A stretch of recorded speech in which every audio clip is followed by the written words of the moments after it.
Challenge ಮಾಡಿಸೋ ಅಂಗಳು ನಾವು ಏಕ ನೀರಾವರಿ ಮಾಡ್ತೀವಿ, ಅನುದಾನ ತೆಗ್ದೀವಿ, ನಾವು ಕೃಷ್ಣಾ ದಂಡಿದು ಡ್ರಿಪ್ ಇರಿಗೇಷನ್ ಮಾಡ್ತೀವಿ ಅಂದ್ರು. ಬರಲೇ ಇಲ್ಲ. ಎಲ್ಲರೂ ಇಲೆಕ್ಷನ್ ಬರೋಣ ಘೋಷಣೆ, ಇಲೆಕ್ಷನ್ ಬರೋಣ ಘೋಷಣೆ, ಓಡಾಡಿ ಓಟ್ ಹಾಕಿರ್ಬೇಕು ಅವ್ರಿಗೆ. ಏನಾಗಿಬಿಟ್ಟದಂದ್ರ ಅವರೇ MLAಗಳು, ಅವರೇ ಮಿನಿಸ್ಟರ್ಗಳು ನಾವು ಹೋರಾಟ ಮಾಡಿ ನಾವು ಟಯಲ್ ಹಾಕೊಂಡು ಹೋರಾಟ ಮಾಡಿದ್ರೆ ಹೆಚ್ಚು ಕಮ್ಮಿ ಮಾಡಿದ್ರೆ ನಮ್ಗೆ ಲಾಠಿ ಚಾರ್ಜ್ ಮಾಡಿಸ್ತಾರ. ಹೋರಿ ಅಲ್ಲಿ ಫ್ರೀಡಮ್ ಪಾರ್ಕಿಗೆ ಹೋರಿ, ಫ್ರೀಡಮ್ ಪಾರ್ಕಿಗೆ ಹೋಗಿ ಯಾರು ಬರೋದಿಲ್ಲ ನಮಗೆ. ಅದಕ್ಕೆ ನಾವು MLA ಆದಿವಿ ಅಂದ್ರೆ ನಾವು ಈ ಮುಖ್ಯಮಂತ್ರಿ ಕೇಳ್ತೀವಿ, ಯಾವ ಬೇಕಾದವ್ ಇರಲಿ, ಯಾವ ಮುಖ್ಯಮಂತ್ರಿ ಕರ್ರ ನಮಗೆ ಬೆಲೆ ಮಾಡ್ತೀವೋ ಇಲ್ಲೋ, ಇಲ್ಲಿಗೆ ಬಿಟ್ಟು ಹೇಳಿರಿ ನಿಮ್ಮ ಸರ್ಕಾರ. ನಮಗೆ ಬೆಳೆದಂಥ ಮಾಲಿಗೆ ರೇಟ್ ಸಿಗ್ಲಿಲ್ಲಲ್ಲ. ನಾವು ಒಂದು ಮಾದಾಯಿ ನದಿ ಹೋರಾಟ ಮಾಡಿದ್ವಿ, ಅದಕ್ಕೂ ನಮಗೆ ನ್ಯಾಯ ಸಿಗಲಿಲ್ಲ. ನಾವು ಬೆಳೆದಂಥ ಮಾಲಿಗೆ ಬೆಲೆ ಸಿಗಲಿಲ್ಲ.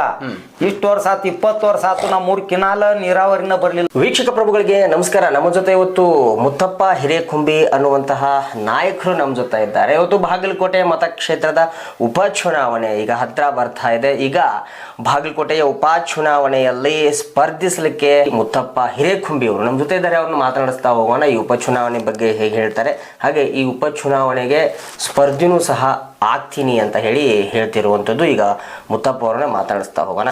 ಮುತ್ತಪ್ಪ ಅವರೇ, ಮೊದಲು ಕಾರ್ಯಕ್ರಮಕ್ಕೆ ಆತ್ಮೀಯವಾಗಿರುವಂತಹ ಸ್ವಾಗತ. ನಮಸ್ಕಾರ ರೀ ಪ್ರವೀಣ್ ಅವರೇ. ಮುತ್ತಪ್ಪ ಅವರೇ, ಈಗ ತಾವು ರಾಜಕೀಯದಲ್ಲಿ ತಮ್ಮದೇ ಆಗಿರುವಂತಹ ಹೆಸರನ್ನ ಮಾಡ್ತಾ ಹೋಗ್ತಾ ಇದ್ದೀರಿ. ಅದರಲ್ಲೂ ಗ್ರಾಮೀಣ ಪ್ರದೇಶಗಳಲ್ಲಿ ತಮ್ಮನ್ನ ಗುರುತಿಸಿಕೊಂಡು ಅನೇಕ ರೈತರು ನಿಮ್ಮ ಹಿಂದೆ ಬರ್ತಿರುವಂಥದ್ದು. ಈಗ ಮುತ್ತಪ್ಪ ಅವರೇ, ಮೊದಲಿಗೆ ನಮ್ಮ ಬಾಗಲಕೋಟೆ ಮತಕ್ಷೇತ್ರದ ಜನತೆಗೆ ನಿಮ್ಮನ್ನ ಪರಿಚಯ ಮಾಡ್ಕೋಬೇಕು ಅಂತಾದ್ರೆ ನಮ್ಮ ವೀಕ್ಷಕರಿಗೆ ಯಾವ ತರ ಪರಿಚಯ ಮಾಡ್ಕೊಳ್ತೀರಿ? ಈಗ ನಾವು ಈಗ 3 ಬ್ಯಾರನು MP ನಿಂತೀವಿ, 2 ಬ್ಯಾರನು ಒಮ್ಮೆ MLA ಹೋಗಿದ್ವಿ. ಎಲ್ಲರೂ ಪರಿಚಯ ಆಗೀವಿ, ಮತದಾರಿಗೆ ಎಲ್ಲರಿಗೂ ಪರಿಚಯ ಇದೀವಿ. ಯಾಕಪ್ಪ ಅಂದ್ರೆ ನಾವು MLA ನಿಂದ್ರೂ ಉದ್ದೇಶ ಏನಂದ್ರೆ, ಇಲ್ಲ ಅಂದ್ರೆ ನಾವೇನು MLA ನಿಂದಿರಬೇಕು ಮಾಡ್ಬೇಕು ಅನ್ನೋಂಥ ಉದ್ದೇಶ ಇದ್ದಿಲ್ಲ. ನಮ್ಮ ರೈತರಿಗೆ ಏನಾಗೈತೆ ಅಂದ್ರೆ ಬೆಳೆದಂಥ ಮಾಲಿಗೆ ರೇಟ್ಗಳಿಲ್ಲ, ಬೆಂಬಲ ಬೆಲೆ ಇಲ್ಲ. ಮತ್ತು ರೈತರ ಬಗ್ಗೆ ಮಾತಾಡುವಂಥ ಕೂಗು ಅನ್ನೋದು ವಿಧಾನಸಭೆದೊಳಗಿಲ್ಲ. ಈಗ ಏನು ಕಷ್ಟಪ್ಪ ಅಂತಂದ್ರೆ ನಾವು ಪಕ್ಷ ಕಟ್ಟಿದ್ದು ಎದ್ರ ಸಂಬಂಧ ಅಂದ್ರೆ, ಒಂದು ಮಾದಾಯಿ ನದಿ ಹೋರಾಟ ಮಾಡಿದ್ವಿ, ನದಿ ಕೂಡ್ಲಿಲ್ಲ. ಒಂದು ಬೆಂಬಲ ಬೆಲೆ ಬೇಕಂದ್ರೆ ಒಂದು ಬೆಂಬಲ ಬೆಲೆ ಆಗುವಂಗಿಲ್ಲ. ಯಾವ್ದಾದ್ರು ಬರೇ ಹೋರಾಟನ ಆಗೈತಿ. ಹೋರಾಟ ಮಾಡಬೇಕು, ಮನಿ ಬರಬೇಕು, ಯಾವುದು ಒಂದು ಈಡೇರಿಸ್ತೀವಿ ಅನ್ನೋದು ಯಾರು ಈಡೇರಿಸೋದಿಲ್ಲ. ಎಲ್ಲರೂ ಏನಾಗ್ಬಿಟ್ಟಾರಂದ್ರ ಕಾಂಗ್ರೆಸ್ಸು, BJP, JDS ಇವರೆಲ್ಲ ಭ್ರಷ್ಟ ಸರ್ಕಾರ ಆಗೈತಿ. ಏನಾಗೈತೆ ಅಂದ್ರೆ ಆಶ್ವಾಸನೆ ಕೊಡ್ತಾರ. ಇವತ್ತು ನೋಡಿ, ಒಂದು ಆಶ್ವಾಸನೆ ಅಂದರೆ ನಾನು ಒಂದಿಷ್ಟು ಕೋಟಿ ರೂಪಾಯಿದು ಅನುದಾನ, ಈಗ ಒಂದು ಅನುದಾನ ಮಾಡ್ತೀನಿ, ಆ ಅನುದಾನ ಕೋಟಿ ರೂಪಾಯಿ ಅನ್ನೋದು ಅಷ್ಟೇ ಲೆಕ್ಕ ಆಗುತ್ತಾ, ಆದ್ರೆ ಒಳ್ಳೆ ಆ ದುಡ್ಡು ಹಾಕಿ ಅದನ್ನು ಕೆಲಸ ಮಾಡೋದಿಲ್ಲ. ಎರಡನೇದು ಏನಂದ್ರೆ, ನಮ್ಗೆ ಈ ಬಾಗಲಕೋಟೆ ತಾಲೂಕಿನಂಥ ಕಷ್ಟ ಯಾವ ತಾಲೂಕಿಗೂ ಇಲ್ಲ. ಬಾಗಲಕೋಟೆ ತಾಲೂಕಿಗೆ ಏನಾಗೈತೆ ಅಂದ್ರೆ, ನಮ್ಮದು ಮುಳುಗಡೆ ಪ್ರದೇಶ. ಮುಳುಗಡೆ ಪ್ರದೇಶದವ್ರಿಗೆ ಆ ಭೂಮಿ ಮುಳುಗಿದಂಥವ್ರಿಗೆ ಪರಿಹಾರ ಇಲ್ಲ. ಒಂದು. ಎರಡನೇದು ಏನಂದ್ರೆ, ಆ 3ನೇ ಯೂನಿಟ್ ಅಂತೇಳಿ ಭೂಮಿ ತಗೊಂಡ್ರು, ಆ ಇದಕ್ಕೂ ಅವ್ರಿಗೆ ಸರಿಯಾಗಿ ರೊಕ್ಕ ಕೊಡಲಿಲ್ಲ. ಮತ್ತೊಂದು ಎರಡನೇದು. 3ನೇದು ಏನಂದ್ರೆ, ನಮ್ಮ ಮುಳುಗಡೆ ಆಗಿ ಬಾಗಲಕೋಟೆ ಎಲ್ಲ ಮುಳುಗಡೆ ಆಯ್ತು. ಇವತ್ತೊಬ್ಬ ಕಾಂಗ್ರೆಸ್ದವರು ಆಡಳಿತ ಮಾಡಿದ್ರು, BJP ಅವರು ಆಡಳಿತ ಮಾಡಿದ್ರು, ಎಲ್ಲರೂ ಆಡಳಿತ ಮಾಡಿದ್ರು. ಆ ಒಂದು ದೊಡ್ಡದೊಂದಿಷ್ಟು ಉದ್ಯೋಗ ಅಂತೇಳಿ ಒಂದು ಫ್ಯಾಕ್ಟ್ರಿಯಾರು ಘೋಷಣೆ ಮಾಡಬೇಕು. ಈಗ ಮುಳುಗಡೆ ಆಗ್ಬಿಡ್ತೇವೆ. ಮುಳುಗಡೆ ಮಂದಿ ಎಲ್ಲಿ ಹೋಗ್ಬೇಕು? ಈಗ ಸಸ್ತಾದ ಭೂಮಿ ಹೋಗ್ಬಿಟ್ಟವ್ರು ಬರೀ ಆಗ ಒಂದು 2,000ಕ್ಕೆ 4,000ಕ್ಕೆ 3,000ಕ್ಕೆ ಒಂದು ಎಕರೆ ಹೊಲ ತಗೊಂಡ್ರು. ಈಗ ಅವರು ಕೆಲವು ಮಂದಿ ಆಗ ಇದನ್ನ ಮಾಡಿದ್ರು, ಭೂಮಿ ಹಿಡ್ಕೊಂಡ್ರು, ಭೂಮಿನೂ ಕಳ್ಕೊಂಡ್ರು, ಅವ್ರಿಗೂ ಏನೂ ಇಲ್ಲ. ಮತ್ತು ಕೆಲವು ಮಂದಿಗೆ ಬಡವರು ಯಾರು ಅದಾರ ಅಂದ್ರೆ ಬಡವರಾಗೆ ಉಳಿದ್ರು, ಸಾವುಕಾರಾಗೆ ಉಳಿದ್ರು ತಾಲೂಕಿನೊಳಗೆ. ಮತ್ತೊಂದು ಏನಪ್ಪ ಅಂದ್ರೆ, ಏನಾರು ಒಂದಿಟ್ಟು ಬೆಳೆದು ಪೀಕ್ ತೆಗೆದು ಉತ್ಪನ್ನ ತೆಗೆದೇವು ಅಂದ್ರೆ ನಮಗೀಗ ಕಷ್ಟ ಏನಾಗೈತೆ ಅಂದ್ರೆ, ಆ ನಮ್ಮ ಇರುವಂಥ ಸುತ್ತಮುತ್ತ ನೀರಾವರಿ ಇಲ್ಲ. ಡ್ಯಾಮು ಆಲಿಮಟ್ಟಿ ಡ್ಯಾಮು ಹೋಗಿದ್ದು ಯಾರ್ದು? ಬಾಗಲಕೋಟೆ ತಾಲೂಕಿನ ಜಮೀನು, ಜಿಲ್ಲಾದ ಜಮೀನು. ಆ ಜಿಲ್ಲಾದ ಜಮೀನಿಗೆ ಜಿಲ್ಲಾಕ್ಕೂ ನೀರಾವರಿ ಇಲ್ಲ, ತಾಲೂಕಿಗಿಲ್ಲ. ಇದು ಎಲ್ಲಿಗೆ ಹೋತು ಅಂದ್ರೆ ಗುಲ್ಬರ್ಗ, ಬಿಜಾಪುರ ಇಲ್ಲಿಗೂ ಆತು. ಅಂದ್ರೆ ಡ್ಯಾಮ್ ನಿಮ್ಮಲ್ಲಿದೆ, ಬಟ್ ಡ್ಯಾಮ್ ನಮ್ದು, ಡ್ಯಾಮ್ ನಮ್ದು ಆತ್ರಿ. ಭೂಮಿ ಹೋಗಿದ್ದು ನಮ್ದು ಬಾಗಲಕೋಟೆದು, ಆದ್ರೆ ನೀರ್ ನಮಗಿಲ್ಲ, ಸುಖ ಇಲ್ಲ. ನಾವು ಕಷ್ಟ ಅನುಭವಿಸೋದು. ಯಾಕಂದ್ರ ಅವ್ರಿಗೆ ನೀರು ಭೂಮಿನೂ ಹೋಗಲಿಲ್ಲ, ಮನುಷ್ಯರಿಗೆ ಬಡತನ ಬರಲಿಲ್ಲ, ಅವ್ರಿಗೆ ನೀರನ್ನು ಆತು ಸುಖಾನು ಆತು.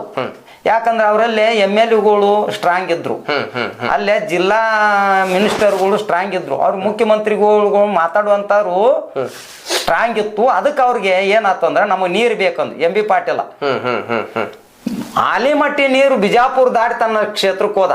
ಯಾಕೆ ತಾನು ನೀರಾವರಿ ಮಿನಿಸ್ಟರ್ ಇದ್ದ ತಾ ತಗೊಂಡ, ಇನ್ನೊಬ್ಬ ಇತ್ತ ಕರಿಗೆ ಇದ್ದ ತನ್ನ ಗುಲ್ಬರ್ಗ್ ಮಾಡ್ಕೊಂಡ. ಮತ್ ನಾವೇನು ನಾವ್ ಬಾಗಲಕೋಟೆ ಯಾರು ಹೋದ ತಾಲೂಕಿನ್ಯಾಗ ಇವ್ರು ಮತದಾರ ಹೋದೇನಲ್ಲ, ಇವ್ರು ನಮ್ಮ ಭೂಮಿನೂ ಹೋಗ್ಬೇಕು, ನಮ್ಮ ಭೂಮಿನೂ ಹೋಗ್ಬೇಕು, ನಾವು ಮತ್ತೆ ನೀರಿಲ್ಲದನ ನಾವು ಭಿಕ್ಷಕರಾಗಿ ಕೇಳ್ಬೇಕು, ನಮಗ್ ಪರಿಹಾರ ಕೊಡ್ರಿ. ಇದ್ದ ಭೂಮಿಗಾರ ನೀರಾವರಿ ಐತನ ಇಲ್ಲ. ಮುತ್ತಪ್ಪವ್ರೀಗ ರೈತ ಭಾರತ ಪಕ್ಷವನ್ನ ತಾವು ಸ್ಥಾಪನೆ ಮಾಡಿದ್ರು, ಯಾರು ಸ್ಥಾಪನೆ ಮಾಡಿರೋದು? ತಾವೇನಾ? ನಾವೇ ಸ್ಥಾಪನೆ ಮಾಡಿದ್ದು ರೈತ ಭಾರತ ಪಕ್ಷ. ನಮ್ಮ ಊರು ಶಿರೂರು ಸಿದ್ಧಲಿಂಗೇಶ್ವರನ ಗುಡಿಯಾಗ ಅಭಿಷೇಕ ಮಾಡಿ ನಾವು ಪಕ್ಷ ಕಟ್ಟಿದೀವಿ. ಯಾಕೆ ಕಟ್ಟಿದೀವಿ ಅಂದ್ರ ನಮ್ಮ ರೈತರಿಗೆ ಇಷ್ಟ ಆದ್ರೆ ಅನ್ಯಾಯ ಅಲ್ಪ, ಯಾಕೆ ಇದು ಇಷ್ಟೊಂದು ತ್ರಾಸ ಯಾಕೆ ಮಾಡ್ಕೋಬೇಕು, ಅದಕ್ಕೆ ಇದು ನಮ್ದ ಒಂದು ನಾವು ಹೋರಾಟ ಮಾಡ್ತಿದ್ವಿ. ಹೋರಾಟ ನಮ್ಗೆ ಯಶಸ್ವಿ ಆಗ್ಲಿಲ್ಲ. ಯಾಕೆ ಪಕ್ಷ ಮಾಡಿದ್ವಿ, ನಾವ MLA MP ಆದ್ರ ನಮಗ್ ನ್ಯಾಯ ಸಿಗ್ತೈತಿ. ಈಗ ನೋಡು, ರೈತರು ಬೆಳೆದಂತ ಮಾಲಿಗೆ ರೇಟ್ ಇಲ್ಲ, ರೈತರಿಗೆ ಹೆಣ್ಣು ಕೊಡೋರಿಲ್ಲ. ಯಾಕಂದ್ರಿ ಇಡೀ ಜಗತ್ತಕ್ಕ ಯಾರು ಅಂದ್ರ ಅನ್ನದಾತ. ಇವತ್ತ ಭಾರತದೊಳಗೆ ಯಾರಕ್ಕಿಂತ ಎಲ್ಲಾರಕ್ಕಿಂತ ದೊಡ್ಡ ಒಂದ ರೈತ. ರೈತ ಅಂದ್ರೆ ಏನು, ದೇಶದ ಬೆನ್ನೆಲುಬು ಅಂತಾರ. ಆ ಬೆನ್ನೆಲುಬ ಮುರ್ದಾರ. ಆ ಬೆನ್ನೆಲುಬಿಗೆ ಈಗ ರೈತನಕ್ಕಿಂತ ದೊಡ್ಡವ್ರ ಯಾರಪ್ಪ? ಇವತ್ತು ಆ ರೈತಗನ ಇವತ್ತು ಒಬ್ಬ ಮಹಿಳೆ ನಾ ಮಾಡ್ಕೊಂತೀನಿ ಅನ್ನೋಂತಾರ ಯಾರು ಬರ್ಲಿಲ್ಲಲ್ಲಪ್ಪ ಮುಂದ. ಯಾಕ ನಾವು ಇಷ್ಟಕೊಂದ ತ್ರಾಸು, ನೀವು ಬೆಳಿ ನಮಗ್ ಬೆಂಬಲ ಬೆಲೆ ಆಗಿತ್ತಂದ್ರ, ನಿಗದಿ ಬೆಲೆ ಆಗಿತ್ತಂದ್ರ ನಮ್ಗೆ ಈ ಪರಿಸ್ಥಿತಿ ಬರ್ತಿದ್ದಿಲ್ಲ. ನಾವು ಒಂದು ಸಿಸ್ಟಮ್ ಆಗಿರ್ತಿದ್ವಿ. ಯಾಕಂದ್ರ ಆ ರೈತಿಗೆ ಈಗ ಅದ ಒಂದು ಮಹಿಳೆ ಏನು ಅಂತಾಳಕಿ, ಇವತ್ತು ಆ ಬೆಳೆದಂತ ಮಾಲಿಗೆ ರೇಟ್ ಇಲ್ಲ, ನಾಳೆ ಇವನು ಮಾಡ್ಕೊಂಡು ನನ್ನ 2 ಮಕ್ಕಳು ಮರ್ಯಾರ ನಾ ಹೆಂಗ್ ಸಾಕಲಿ? ಅದಕ್ಕೆ ರೈತನ ಬೇಡಪ್ಪ, ತಿಂಗಳ 10,000 ಇರಲಿ 25,000 ತಿಂಗಳ ಪಗಾರ ಬರ್ತಾ ನಾನು ಆರಾಮಾಗಿರ್ತೀನಿ ಅಂತ.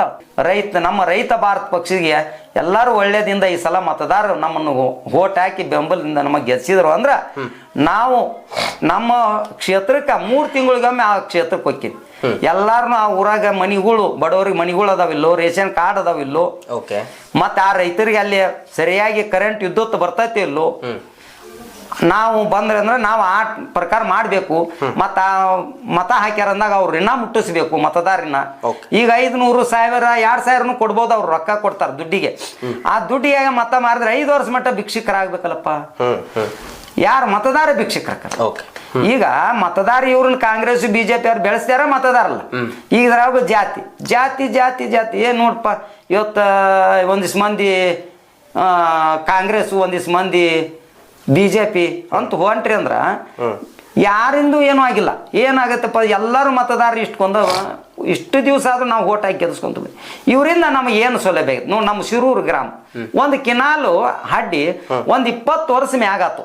ಯಾವ ಕೆನಾಲ್ ಸರ್? ಇದು ಈ ಒಡಕವಳಿ ಇಲ್ಲಿ ಘಟಪ್ರಭಾ ನದಿದು ಡ್ಯಾಮ್ ಕೆನಾಲ್ ರಸ್ತೆ ಮಾಡಿದ್ರು.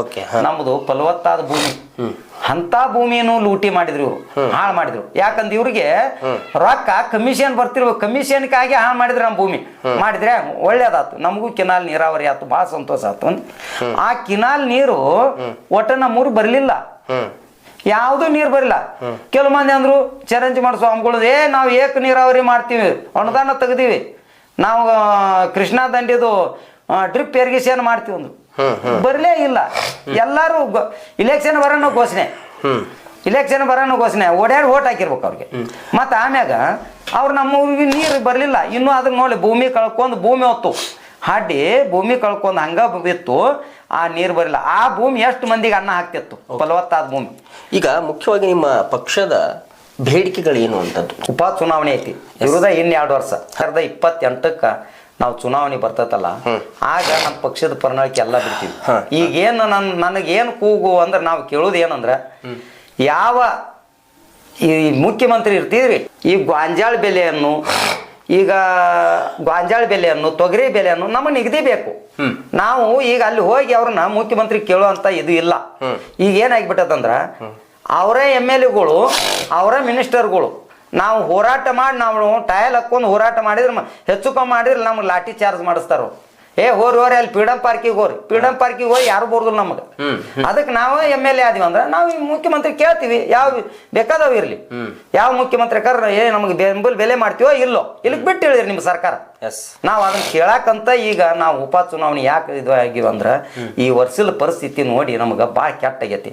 ಯಾಕಂದ್ರ ಅತಿಶಯ ಮಳಿ ಆತು ಈ ವರ್ಷ, ಮಳಿ ಆತು, ಕೆಲವು ಮಂದಿ ಪೀಕುಗಳು ಲಾಸ್ ಅದು, ಅದಕ್ಕೆ ಸರಿಯಾಗಿ ಪರಿಹಾರ ಬರಲಿಲ್ಲ. ಒಂದನೇದ್ದು. ಎರಡನೇದ್ದು ಏನಂದ್ರ ಸರಿಯಾಗಿ ಇನ್ಸೂರೆನ್ಸ್ ಕಟ್ಕೊಂತಾರಲ್ಲ ಅದ್ರ ರೊಕ್ಕ ಬರುದಿಲ್ಲ. ಎರಡನೇದ್ದು. ಮತ್ತು ಆ ರೊಕ್ಕ ಏನಂತಾರೆ ಅಂದ್ರೆ ಬೆಳೆದಂತ ಪೀಕ್ಗಳು ಯಾವ ಅತಿವೃಷ್ಟಿಗೆ ಪೀಕ್ ಭಾಳ ಹಾಳಾಗಿರ್ತಾವ ಅದಕ್ಕೆ ಕೊಡುದಿಲ್ಲ. ಯಾವ್ದೊಂದ್ ಸ್ವಲ್ಪ ಪೀಕ್ ಬಿತ್ತಿರ್ತಾರ ನೋಡ, ಅದು ಭಾಳ ಅದಕ್ಕೆ ಇನ್ಸೂರೆನ್ಸ್ ಹೋಗ್ಬಾರ್ದು ಅಂತಾರ್ಗೆ ಇನ್ಸೂರೆನ್ಸ್ ಕೊಡ್ತಾರ. ಅದಕ್ಕೂ ಬಂದು ಎಷ್ಟೋ ಕಟ್ಟಿದ್ರು ಇನ್ನೂ ಬಂದಿಲ್ಲ. ಅದು ಒಂದು ಘೋಷಣೆ. ಮತ್ತೊಂದು ಏನಂದ್ರ ನಾವು ಬಡವರು ಎಷ್ಟೋ ಕೊಂದ ಮಂದಿ ಬಡವರಿಗೆ ಎಷ್ಟೋ ಮನಿಗಳಿಲ್ಲ. ನಮ್ಮ ಬಾಗಲಕೋಟೆ ಜಿಲ್ಲಾ ತಾಲೂಕಿನೊಳಗ ಕೆಲವು ಮಂದಿ ಬಡವ್ರಿಗೆ ಮನಿನೇ ಇಲ್ಲ. ಅಂತಾರ್ಗೆ ಒಂದ್ ನೆರಳು ನಾವು ಆರಿಸಿ ಬಂದ್ರ ನಮ್ಮ ತಾಲೂಕಿನೊಳಗೆ ತಗಡಿನ ಮನಿ ಅನ್ನೋದು ಇರಬಾರ್ದು. ಯಾರ ಬಡವ್ರು ಯಾರೇ ಇರ್ಲಿ, ಒಂದು ಒಳ್ಳೇದು ಒಂದು ಚಂದಾಗ. ಯಾಕೆ ಬಡವ್ರದ್ದು ಒಂದು ಜೀವನ ಅಲ್ಲ. ಇವತ್ತು ಕೆಲವು ಮಂದಿಗೆ ರೇಷನ್ ಕಾರ್ಡ್ ಇಲ್ಲ, ಅಕ್ಕಿಗೆ ಓದಿ ಈಗ ಅಕ್ಕಿಗೆ ಕೊಡ್ತಿರ್ತಲ್ಲ, ಬಡವ್ರಿಗೆ ಇಲ್ಲ.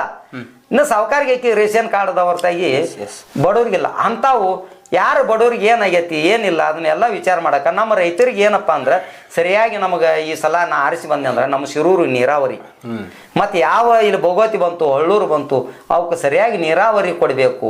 ಈಗ ಇಲ್ಲೇ ನೋಡ್ರಿ ಮನಿ ಕಟ್ಟಿ ನೀರಾವರಿ ಇಲ್ಲ. ಮತ್ ನೀರಾವರಿ ಇಲ್ಲ ಅಂದ್ರೆ ಹೆಂಗ್ ಬದುಕೋದು? ಈಗ ಮಳಿ ಆದ್ರ ಬಾಳ್ ಹುಯಿ ಅಂತ ಮಳಿ ಆಕತಿ, ಹೋದ್ರ ಹೊತ್ತಾಗ ಹೋಗಿ. ಇವತ್ತವ್ರೇನು ಈಗ ತಾವು ರಾಜಕೀಯಕ್ಕೆ ಮೊದಲು ತಾವು ಕೃಷಿಕರಿದ್ರಿ, ರಾಜಕೀಯಕ್ಕೆ ಬರಬೇಕು ಅನ್ನುವಂಥದ್ದು ಹೇಗೆ ಹುಟ್ಟಿತು ಅಂತ? ನಾವು ರಾಜಕೀಯಕ್ಕೆ ಹೇಗೆ ಬರಬೇಕು ಅಂತ ಯಾಕೆ ಹುಟ್ಟಿತಂದ್ರ ನಮಗ ಬೆಳೆದಂತ ಮಾಲಿಗೆ ರೇಟ್ ಸಿಗ್ಲಿಲ್ಲಲ್ಲ. ನಾವು ಒಂದು ಮಾದಾಯಿ ನದಿ ಹೋರಾಟ ಮಾಡಿದ್ವಿ, ಅದಕ್ಕೂ ನಮಗೆ ನ್ಯಾಯ ಸಿಗ್ಲಿಲ್ಲ. ನಾವು ಬೆಳೆದಂತ ಮಾಲಿಗೆ ಬೆಲೆ ಸಿಗಲಿಲ್ಲ. ಇಷ್ಟು ವರ್ಷ ಆತು, 20 ವರ್ಷ ಆತು, ನಾವು 3 ಕಿನಾಲ ನೀರಾವರಿನ ಬರ್ಲಿಲ್ಲ. ಇದು ಯಾಕೆ ಬರ್ಲಿಲ್ಲಪ್ಪ ಒಮ್ಮೆ ಕೇಳಿದ್ವಿ, ಅದಕ್ಕೊಂದು ಹೋರಾಟ ಮಾಡಿವಿ ನಾವು, ಅದಕ್ಕೂ ಸಿಗ್ಲಿಲ್ಲ. ಅದಕ್ಕೆ ನಾವೇ ಒಂದು ಪಕ್ಷ ಆಗಿ ನಾವೇ ಒಂದು MLA MP ಆದ್ವಿ ಅಂದ್ರ ನಮಗೆ ಎಲ್ಲಾ ನ್ಯಾಯ ಈಡೇರ್ತೈತಲ್ಲ. ಈಗ MLA ಮಕ್ಕಳ MLA, ಮಿನಿಸ್ಟರ್ ಮಕ್ಕಳ ಮಿನಿಸ್ಟರ್, ಮುಖ್ಯಮಂತ್ರಿ ಮಕ್ಕಳ ಮುಖ್ಯಮಂತ್ರಿ, ಪ್ರಧಾನಮಂತ್ರಿ ಮಗಳ ಪ್ರಧಾನಮಂತ್ರಿ. ಅವ್ರಿಗೆ ಏನ್ ಅನುಭವ ಐತಿ? ಒಂದೇನೋ ರೈತರು ಅಲ್ಲಿ ದುಡ್ದಾರ, ಈ ಒಬ್ಬ MLA ಅದ, ಎಷ್ಟು ದಿವ್ಸ ಅವ ತೋಟ ಮಾಡಿ ಎಷ್ಟು ದಿವ್ಸ ನೀರಾವರಿ ಒಳಗೆ ಎಷ್ಟು ವರ್ಷ ಬದುಕ್ಯಾನ ಹೇಳ್ಬೇಡ. ರೈತರ ಬಗ್ಗೆ ಏನೈತಿ? ಈ ಬಿತ್ತಬೇಕಾದ್ರೆ ಈ ಹೊಲಕ್ಕ ಹರಿಗಿ ಬೀಜ ಗೊಬ್ಬರ ಹಾಕಿ ಅದ್ರಾಗ ಕಷ್ಟ ಯಾವನಾರು ಬಿಟ್ಟಾನ? ಇಲ್ಲ.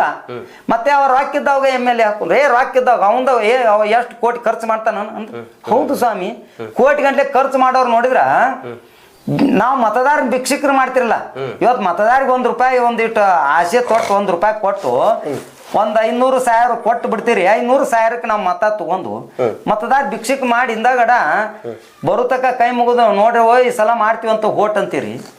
ಆಮ್ಯಾಗ MLA ಇಲ್ಲಿ ಹೋಗುವ ಸಾಹೇಬ್ರು ಬೆಂಗಳೂರಾಗ ಅದಾರ, ಇಲ್ಲ ಅಂತ ಒಳಗ ಕುಂತ್ರು ಹೊರಗೆ ಕಳಿಸ್ತೀರಿ. ನಿಮ್ಮನ್ನ ಒಂದು ದಿನದ ಸುಖಕ್ಕಾಗೆ ಮತ ಮಾರಿ ಅದಕ್ಕೆ ಮತದಾರಿಗೆ ಏನ್ ಕೇಳುದು ಏನಂತ ಅಂದ್ರ ಒಂದು ದಿನ ಸುಖಕ್ಕೆ 500,000ಕ್ಕೆ ಮತ ಮಾರಬ್ಯಾಡ್ರಿ. ಈಗ ಮುತ್ತಪ್ಪ ತಾವು ಎಷ್ಟು ಇಲೆಕ್ಷನ್ಗಳಲ್ಲಿ ಯಾವ್ಯಾವ ಇಲೆಕ್ಷನ್ಗಳಲ್ಲಿ ಪಾರ್ಟಿಸಿಪೇಟ್ ಮಾಡಿದ್ರಿ? ನಾವು ಮೊದಲು ಶಂಕರ್ ಬಿದ್ರಿ ನಾವು ಕೂಡಿಕ್ಯಾಸ MP ಇಲೆಕ್ಷನ್ಕ್ಕೆ ಫೈಟ್ ಮಾಡಿ ಮೊದಲೇ ನೀವು MP ಇಲೆಕ್ಷನ್ ಅಂದ್ರೆ ಈ ಪಕ್ಷವನ್ನ ಸ್ಥಾಪನೆ ಮಾಡಿದ ನಂತರ? ಅದೇ ಇಲ್ಲ, ಆಗ ಇನ್ನೂ ಸ್ಥಾಪನೆ ಮಾಡಿದ್ದಿಲ್ಲ. ಮತ್ತೆ MP ಆದ್ಮ್ಯಾಗ ಪಕ್ಷೇತರ ಆಗಿ ಕೊಟ್ಟಿದ್ವಿ. ಎರಡನೇದ್ ಏನಂದ್ರ ಮತ್ತೊಮ್ಮೆ ನಮ್ಮ ಪಕ್ಷದಿಂದ ನಮ್ದು ಪಾರ್ಟಿ ಸಿಂಬಲ್ ಬಂತು 2019ಕ್ಕ, 18ಕ್ಕ ಬಂತು. 19ಕ್ಕ ನಾವು ಪಕ್ಷದಿಂದ ಇಲೆಕ್ಷನ್ಗೆ ನಿಂತೀವಿ, MP ಇಲೆಕ್ಷನ್ಕ್ಕೆ. ಮತ್ತೆ ಇನ್ನೊಮ್ಮೆಗೆ ಮತ್ತೊಮ್ಮೆ MP ಇಲೆಕ್ಷನ್ ಮತ್ತೆ ನಮ್ಮ ಪಕ್ಷದಿಂದ ಕೊಟ್ಟಿವಿ, ಸೋತಿವಿ. ಹೊಳ್ಳಿ ಈಗ MLA ಕೊಟ್ಟಿದ್ವಿ ಮೊನ್ನೆ 2023ಕ್ಕ MLA ಕೊಟ್ಟಿದ್ವಿ. ಇದಾಗ್ಲಿ. ಈಗ ಒಂದು ಬಾಗಲಕೋಟೆ ಕ್ಷೇತ್ರಕ್ಕೆ MR ಸ್ಕ್ಯಾನಿಂಗ್ ಇಲ್ಲ.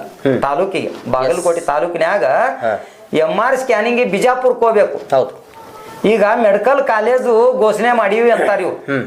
ಮುಖ್ಯಮಂತ್ರಿ ಅಂದ್ರು ನಾವು ಮೆಡಿಕಲ್ ಕಾಲೇಜ್ ಎಲ್ಲಿ ಐತಪ್ಪ ನಿಮ್ ಮೆಡಿಕಲ್ ಕಟ್ಟಡ ಮಾಡಾಕತ್ತಿದ್ರೇನು? ಇಲೆಕ್ಷನ್ದಾಗ ಮೆಡಿಕಲ್ ಕಾಲೇಜ್ ಬರ್ತೈತಿ, ಇಲೆಕ್ಷನ್ದಾಗ MR ಸ್ಕ್ಯಾನಿಂಗ್ ಬರ್ತದೆ. ಎಲೆಕ್ಷನ್ ಆದ್ಮ್ಯಾಗ ಯಾರೂ ಇಲ್ಲ, ನೋಡಂಗಿಲ್ಲ. ಇನ್ 2 ವರ್ಷಕ್ಕೆ ಇವ್ರು ಇಳಿದು ಹೊಂಟ್ರು. 5 ವರ್ಷ ಮಟ್ಟ ಏನ್ ಮಾಡಿದ್ರಪ್ಪ ನೀವು? ಅದಕ್ಕ ಅಂತ ಕೇಳುವಂತ MLA ಇಲ್ಲ, ಅಂತ ಕೇಳುವಂತವ ನಮ್ಮ ಬಾಗಲಕೋಟೆ ತಾಲೂಕಿಗೆ ಚಾಣಕ್ಯ MLA ಬೇಕು. ರೈತ ಜನಪ್ರತಿನಿಧಿ ಆದ್ರೆ ರೈತರ ಸಮಸ್ಯೆಗಳು ದೂರ ಆಗ್ತವೆ. ಹೌದು, ರೈತರ ಇವತ್ತು MLA ಆದಿವ ಅಂದ್ರ ಸಮಸ್ಯೆಗಳು ಇದಾಕತಿ, ಪರಿಹಾರ ಆಕತಿ. ಈಗ ರೈತರ MLA ಆಗ್ಲಿಕ್ಕಂದ್ರ ಅವ್ರ MLA ಮಕ್ಕಳ MLA ಆದ್ರ ಅಂದ್ರ ಪರಿಹಾರ ಎಲ್ಲಿ ಆಗತ್ತ? ಅವ್ರ ಅಪ್ಪಾರ ಮಾಡಿ ಹೋಗಿರುದಿಲ್ಲ, ಮಕ್ಕಳು ಅವ್ರ ದುಡ್ಡು ಗಳಿಸಿರ್ತಾರ, ಇವ್ರು ಆರಾಮ್ ಆರಿಸಿ ಒಂದ್ ಕ್ಯಾಸ ರೊಕ್ಕ ಖರ್ಚು ಮಾಡಿ ಹೋಗಂತ ಹೇಳಿ ಕ್ಯಾಸ್ ಕುಂತ್ರಂದ್ರ ಇವ್ರ ಸಮಸ್ಯೆ ಎಲ್ಲಿ ಹೋಗತಿ? ಈಗ ಓಟ್ ಹಾಕ್ತಿವಿ, ಓಟ್ ಹಾಕಿದ ಮ್ಯಾಗ 5 ವರ್ಷ ಮಟ್ಟ ಅವ್ರ ಕೂಡ ಭಿಕ್ಷಕ್ರಿ ಯಾಕೆ ಹಾಕಿರಿ? ಮತದಾರಿಗೆ ಒಂದ ಹೇಳುದು ನಾನು, ಭಿಕ್ಷಕ್ರಿ ಯಾಕೆ ಹಾಕಿರಿ? ಒಳ್ಳೆ ವ್ಯಕ್ತಿಗೆ ಓಟ್ ಹಾಕ್ರಿ, ಒಳ್ಳೆ ಗೆದಸ್ರಿ, ಕೆಲಸ ಕೇಳ್ರಿ. ಸರ್ಕಾರಿ ದವಾಖಾನಿ ಈಗ ನಮ್ಮ ಶಿರೂರ್ ದವಾಖಾನಿ ಒಳಗೆ ಏನೈತಪ್ಪ? ಏನು ಸರಿಯಾಗಿ ಗುಳಿಗಿಲ್ಲ, ಸರಿಯಾಗಿ ಸ್ಕ್ಯಾನಿಂಗ್ ಇಲ್ಲ. ಮತ್ತೆ ಇಲ್ಲಿ ಮಂದಿ ಬಾಗಲಕೋಟೆ ಅವ್ರ ಪ್ರಾಣ ಪಕ್ಷಿ ಯಾರು ಹೋಗುತ್ತೆ? ಇವತ್ತು ಖಾಸಗಿಗೆ ಹೋಗ್ಬೇಕು ನಾವು ದವಾಖಾನಿಗೆ. ಖಾಸಗಿ ಅವ ಎಂತ ಇಲ್ಲ ಒಂದು 10,000 ರೂಪಾಯಿ ಒಳಗೆ ತಗೊಂಡಿಲ್ಲ. ಮತ್ತ ಆ ಬಡವರಿಗೆ ದುಡ್ಡು ಇರುದಿಲ್ಲ, ಆ ದುಡ್ಡು ಇಲ್ಲಾರ್ಕ ಅವ್ ಸತ್ತು ಹೋಕ್ಕವು. ಯಾಕೆ ಇದು ಕಾರಣ? ಇವತ್ತು ಕ್ಯಾನ್ಸರ್ ಜಡ್ಡು, ಇವತ್ತು ಏನ್ ನೋಡ್ತಿರಪ್ಪ ಕ್ಯಾನ್ಸರ್ದು ಬಾಗಲಕೋಟೆ ತಾಲೂಕಿಗೆ ಐತೆ? ಏನ ಇಂಥ ಕ್ಯಾನ್ಸರ್ ಜಡ್ಗಿಂತ ಔಷಧ ಐತಿ, ರೋಗ ಐತಿ, ಇಲ್ಲಿಗೆ ಹೋಗ್ಬೇಕು ಕೆಲವು ಕ್ಯಾನ್ಸರ್ ಆಸ್ಪತ್ರೆ, ಅವ ದುಡ್ಡು ಹಿರ್ಕೊಂಡು. ಇದಿಷ್ಟು ಮುತ್ತಪ್ಪ ಹಿರೇಕುಂಬಿ ಅವರ ಮಾತುಗಳಾಗಿತ್ತು. ಇವತ್ತು ಬಾಗಲಕೋಟೆ ಉಪಚುನಾವಣೆಗೆ ಸಜ್ಜಾಗಿದೆ. ಇವತ್ತು ಬಾಗಲಕೋಟೆಯಲ್ಲಿ ಉಪಚುನಾವಣೆ ಕ್ಷಣಕ್ಕೂ ರಂಗೇರ್ತಾ ಇದೆ. ಸೊ ಹೀಗಾಗಿ ಬಾಗಲಕೋಟೆಯಲ್ಲಿ ಅನೇಕ ಪ್ರಕ್ರಿಯೆಗಳು, ರಾಜಕೀಯ ಪ್ರಕ್ರಿಯೆಗಳು ನಡೀತೇವೆ. ಸೊ ಇವತ್ತು ಮುತ್ತಪ್ಪ ಹಿರೇಕುಂಬಿ ಅವರು ಶಿರೂರ ಗ್ರಾಮದವರು. ಸೊ ಅವರ ಒಂದು ಸಂದರ್ಶನ ಇದಾಗಿತ್ತು. ಮತ್ತೊಂದು ರೋಚಕ ವಿಭಿನ್ನವಾಗಿರುವಂತಹ ವರದಿಯೊಂದಿಗೆ ಮತ್ತೆ ಬರ್ತೀನಿ. ಎಲ್ಲರಿಗೂ ನಮಸ್ಕಾರ, ವಂದೇ ಮಾತರಂ.